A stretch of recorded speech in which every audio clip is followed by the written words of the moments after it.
Good morning student. Last class में बेटा हमने सदिशों का संयोजन गणितीय विधि से कर लिया था। सदिशों का संयोजन गणितीय विधि से करके देख लिया था और उसमें हमने ऐसा देखा था कि भाई दो सदिश जिनके बीच का कोण पता हो, हमें दो सदिश राशियां a सदिश और b सदिश जिनके बीच का कोण पता हुआ करता था। ये a सदिश दिया था, ये b सदिश और बीच का कोण क्या था?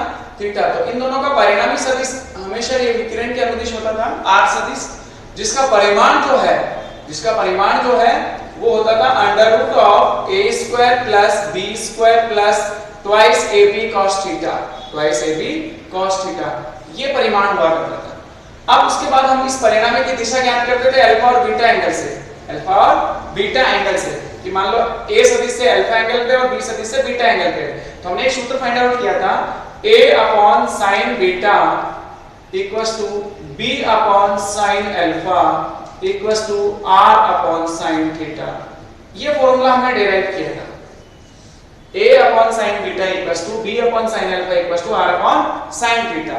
इस सूत्र की सहायता से हम अल्फा और बीटा ज्ञात कर लेते हैं। ठीक है, अल्फा ज्ञात करना होता तो इन दोनों को बराबर रख लो, बीटा ज्ञात करना है तो इन दोनों को बराबर रख लेते हैं। ठीक है, और परिणामी जो है वो इस सदिश इस वाले सूत्र से हम ज्ञात कर लेते हैं। अब देखो इससे संबंधित अपन कुछ न्यूमेरिकल डिस्कस करते हैं बेटा। जैसे मैं एक न्यूमेरिकल लिखता हूं कि किसी बल का ऊर्ध्वाधर घटक, किसी बल का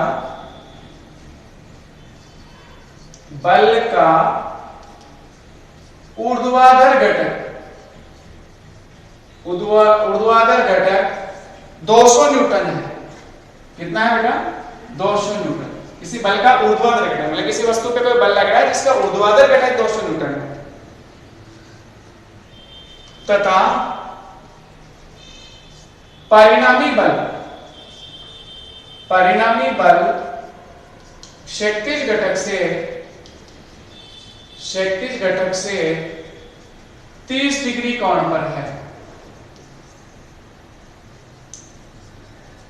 तो बल का मान ज्ञात कीजिए और क्षैतिज घटक भी ज्ञात कीजिए। आपको क्या ज्ञात करना है? परिणामी बल का मान व बल का क्षैतिज घटक दोनों ज्ञात करना बेटा। क्षैतिज घटक ज्ञात कीजिए। क्वेश्चन समझ में आ गया? क्वेश्चन इजी है। देखो हम इसको दो तरीके से सॉल्व कर सकते हैं, एक तो इस मेथड से और दूसरा घटक वाले मेथड से। देखो इसमें घटक की बात कर रहे हैं ना, तो घटक वाले मेथड से ज्यादा इजी होगा। मान लो आपके पास ये वस्तु थी, इस वस्तु पर, इस ब्लॉक पर या इस ब्लॉक पर कोई बल इस दिशा में, ये कौन सा घटक हुआ? ऊर्ध्वाधर घटक। इसको मैं F1 बोलूं जिसका मान है 200 न्यूटन। इसका क्षैतिज घटक पक्का इस डायरेक्शन में होगा, जिसको मैं F2 बोल दूं जिसका मुझे मान ज्ञात करना है। इन दोनों का परिणामी जो है वो इस दिशा में होगा। बीच का कोण टोटल 90 डिग्री है, घटकों के बीच का कोण 90 डिग्री होता है तो थीटा 90 डिग्री है। एक्चुअल में हमें गिवन क्या है? ये वाला कोण। परिणामी बल क्षैतिज घटक से 30 डिग्री कोण पे है। ये क्षैतिज घटक परिणामी बल F मान लिया और वो 30 डिग्री पे है।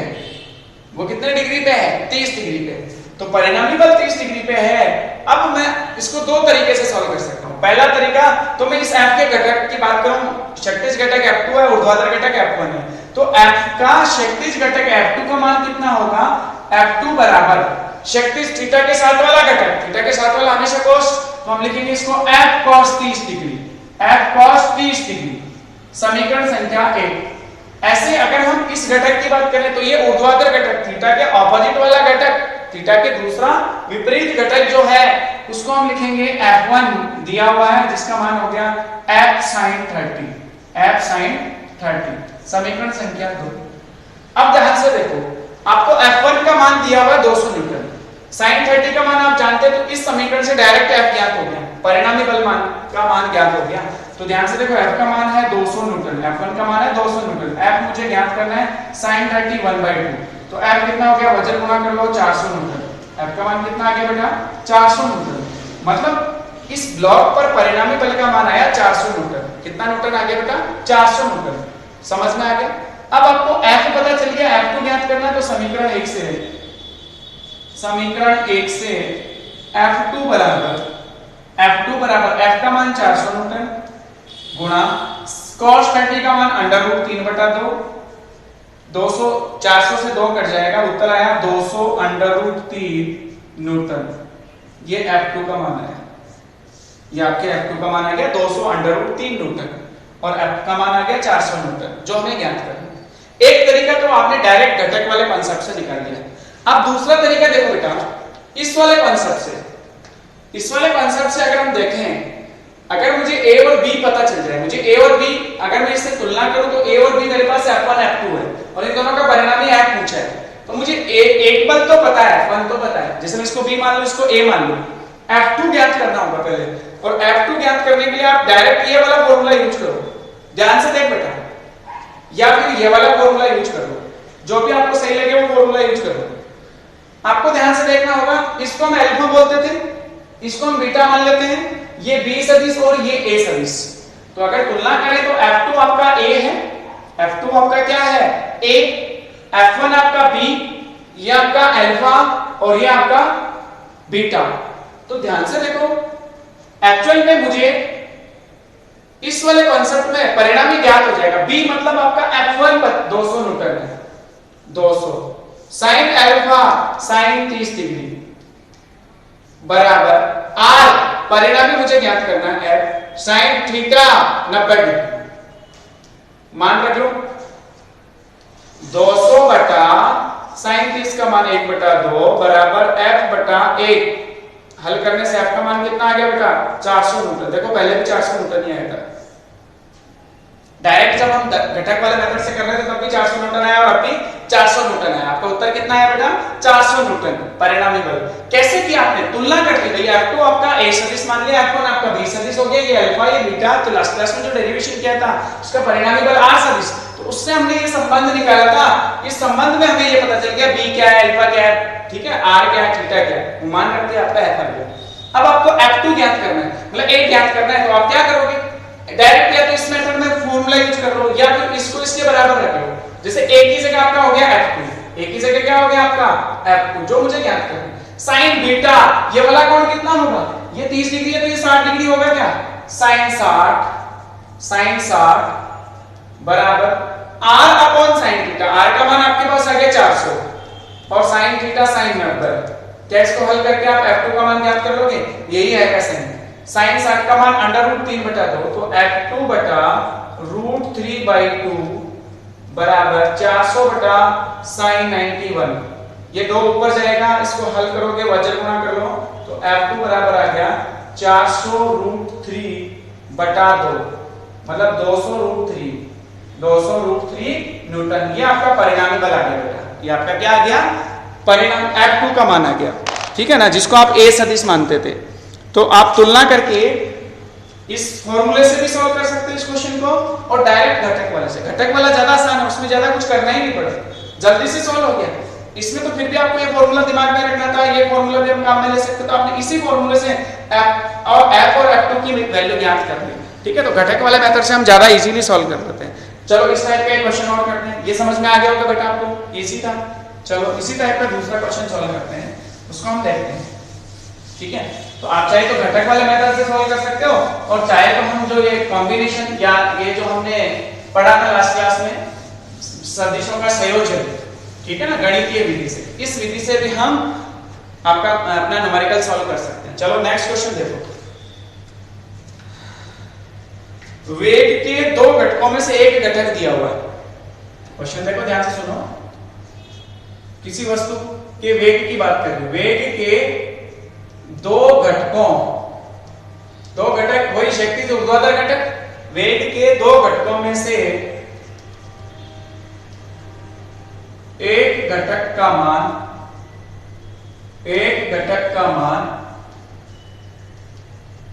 10 मीटर प्रति सेकंड है,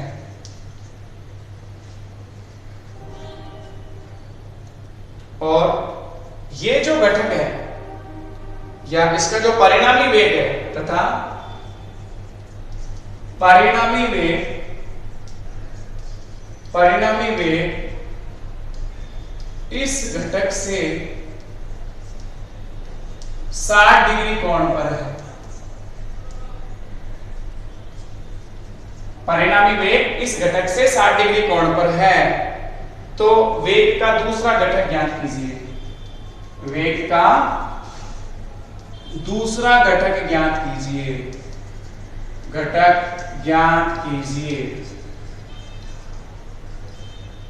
देखो बहुत आसान है, दो घटकों की बात करें, वही सेम कॉन्सेप्ट जैसे हमने उसमें किया, ठीक है ना, पिछले वाले क्वेश्चन में किया था, वैसे ही सेम कॉन्सेप्ट है कि मान लो कोई वस्तु है, सपोज ये वस्तु थी, इस पर बल लगाया होगा तो वेग का एक घटक इस दिशा में, ये किसी दिशा में गतिशील रहा होगा xy तल में, दूसरा घटक इस दिशा में, परिणामी वेग इस दिशा में, परिणामी वेग इस दिशा में, एक घटक v1 इधर क्षैतिज मान लिया, ये v2 मान लिया। अब आप इन दोनों में से कोई सा भी एक घटक ले सकते हो, ठीक है। जैसे मान लिया मैंने v1 10 मीटर प्रति सेकंड, ठीक है ना, इसमें ऐसा दिया हुआ नहीं है कि शक्तिज या ऊर्ध्वाधर घटक आपका इतना है, कोई सा भी मान सकते हो, ये भी मान सकते हो, हम इसको भी सॉल्व करके देख लेंगे। v1 का मान है 10 मीटर प्रति सेकंड, v1 का मान कितना है बेटा 10 मीटर प्रति सेकंड। परिणामी वेग से ये घटक 60 डिग्री के कोण पे है, परिणामी वेग से ये घटक 60 डिग्री के कोण पे, मतलब ये वाला कोण 60 डिग्री दिया हुआ। आपसे v2 का मान पूछा है, तो सिंपल कॉन्सेप्ट वही जो पहले हमने यूज किया था, v का ये वाला घटक क्षैतिज हुआ, ये वाला ऊर्ध्वाधर हुआ, क्षैतिज थीटा के साथ वाला cos, then v1 v cos 60 degree, समीकरण संख्या 1। v2 का मान बोलो, v2 v sin 60 डिग्री। अब देखो समीकरण संख्या 2, एक्चुअल में मुझे तो v2 ज्ञात करना है, तो इस समीकरण से मुझे v1 पता है, cos 60 की वैल्यू पता, पहले v पता कर लो, समीकरण 1 से v पता कर लो, समीकरण 1 से v1 का मान बेटा कितना है 10, v मुझे ज्ञात करना है, cos 60 की वैल्यू sin 30 के बराबर 1/2। आंसर कितना आया बेटा, v का मान आ गया 20 मीटर प्रति सेकंड, 20 मीटर प्रति सेकंड।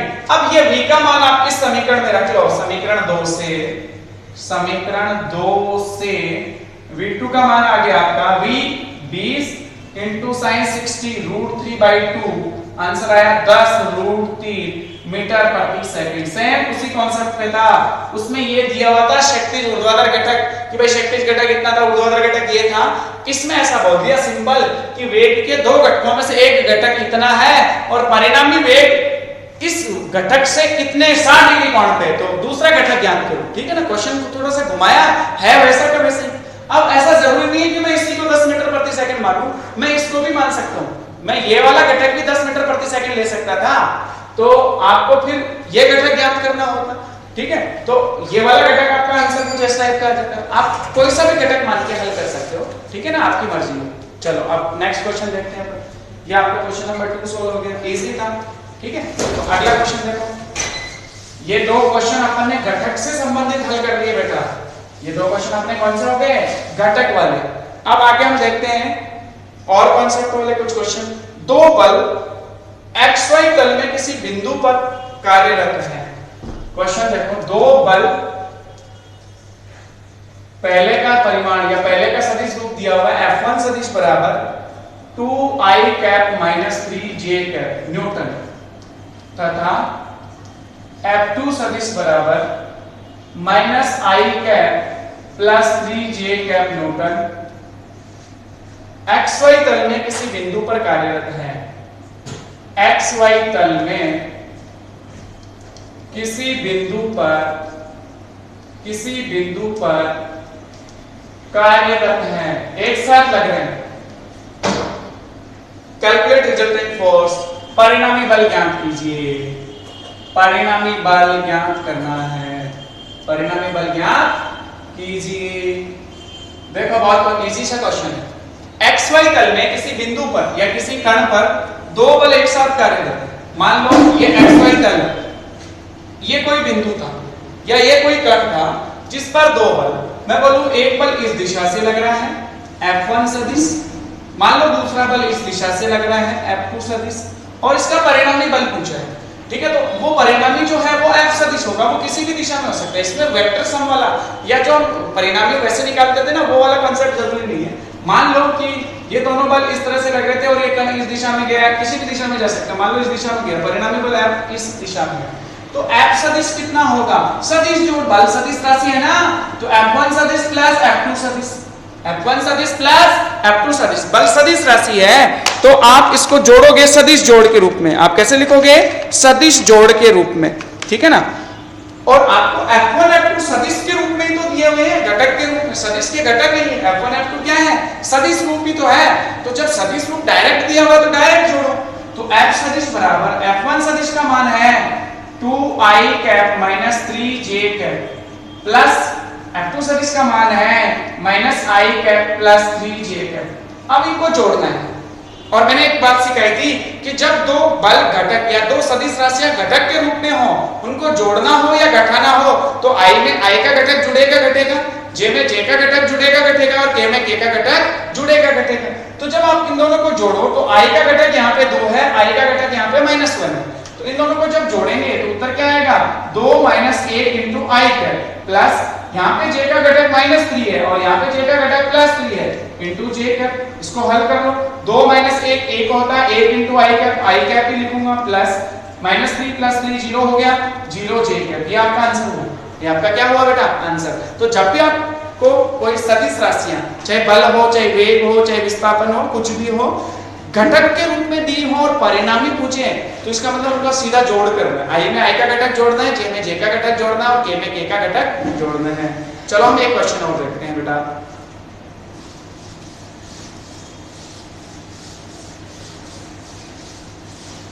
अगला क्वेश्चन क्या कहते हैं? परिणामी सदिश का परिमाण, एक परिणामी सदिश का परिमाण, एक परिणामी सदिश का परिणाम, सदिश का परिमाण दो समान सदिश, मतलब a सदिश और b सदिश को समान सदिश बोला, मतलब दोनों का परिमाण समान बराबर है, का परिमाण दोनों समान सदिश के बराबर है, दोनों समान सदिश के बराबर है। मतलब इन दोनों का परिणामी जो है, दो समान सदिश आपके पास, a सदिश और b सदिश समान सदिश कब होंगे? जब दोनों का परिमाण बराबर हो, और उन दोनों का परिणामी r सदिश भी उनके बराबर है, ये बोल रहा है, ठीक है, के बराबर है। तो सदिशों के बीच का कोण ज्ञात कीजिए, दोनों सदिशों के बीच का कोण ज्ञात कीजिए, दोनों सदिशों के बीच का कोण ज्ञात कीजिए, दोनों सदिशों के बीच का कोण ज्ञात कीजिए, बीच का कोण ज्ञात कीजिए, दोनों सदिशों के बीच का कोण ज्ञात कीजिए। भाई बहुत इजी सा कांसेप्ट है। दो सदिश आपके पास, a सदिश और b सदिश, ये दोनों समान सदिश कब होंगे भाई? जब इन दोनों का परिमाण समान हो, a सदिश बराबर b सदिश, a सदिश बराबर b सदिश, ये दोनों समान सदिश हैं।